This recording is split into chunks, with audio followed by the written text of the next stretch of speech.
Hello wonderful people and welcome back. This video is titled Teacher Demands Teen Take Off Hat, Doesn't Realize What's Under It. I've got a weird feeling about this one. Excuse me? Could you remove your hat, please? He heard her say. A sharp pain shot through his neck as he tried to look up at her. Take it off, she repeated, seeming irritated. She weaved through the students to get to him. He tried to scramble away. He couldn't let anyone see what he was hiding. Terry's life had always been a good one. He had everything a high school senior could ever want: excellent grades, a small circle of trustworthy friends, and just the perfect amount of popularity to make the school's elite acknowledge him. For a 17-year-old like Terry, this was peak teenage and high school life. He didn't know that everything was about to turn sour. Terry's life changed when his family got him a car for his 7th birthday. He'd always wanted to have his own set of wheels, and now that the dream was a reality, he couldn't be happier. But what was supposed to bring him the joy he'd dreamt of since joining high school would seemingly put his life in danger.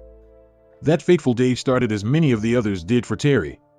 He got up, showered, had breakfast with his family, and hurried to school. The drive to school was usually a short 15 minutes behind the wheel, but today, traffic was thick around the town. Terry tried his best to maneuver through the hundreds of cars. He was almost halfway down his route when it happened.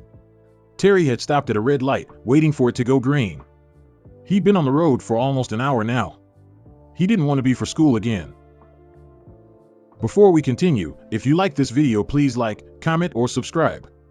We'd greatly appreciate it. Now back to the video.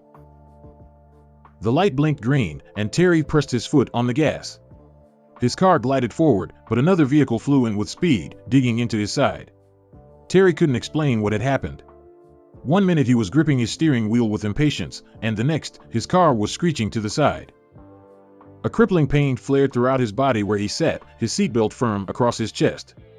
Although red liquid and black splotches covered his sight, he could see his car was reduced into mangled pieces of metal.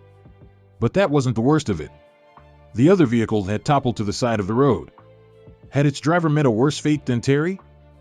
Terry struggled with his seatbelt until it came off.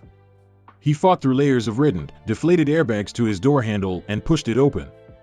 The metal grated, and he helplessly fell out of the car. He crawled to the vehicle to help whoever was inside, but something happened.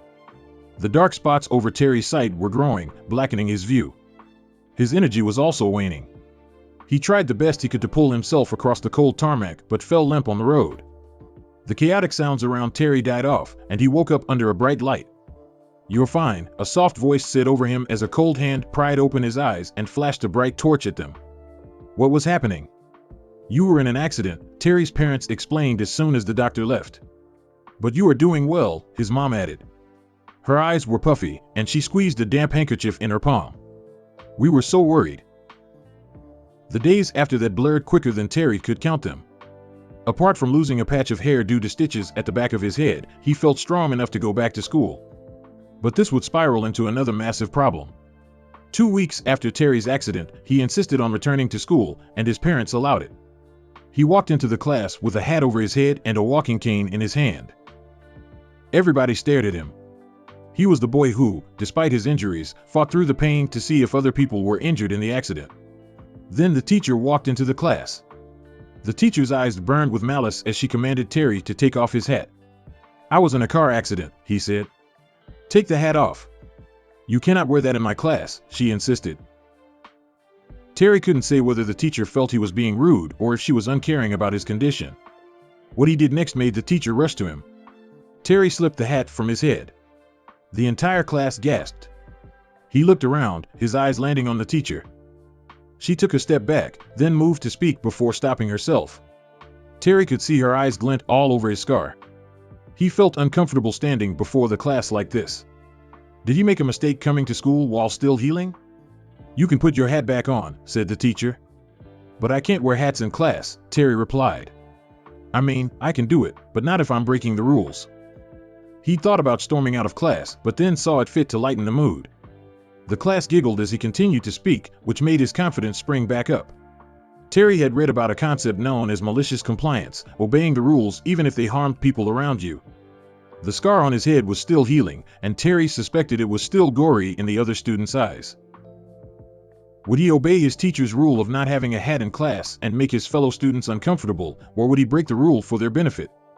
Please put your hat on, the teacher said. Okay. If you insist, Terry answered with a grin, sliding the hat back. The teacher apologized for making him take off his hat. Terry remembered his family describing his wound as a battle scar to mark what he'd endured on the road alone. He'd proudly carry that scar throughout his life. That's the end of this video. Thank you for watching. As always, if you like this video, please like, comment, or subscribe, and we'll see you in our next video.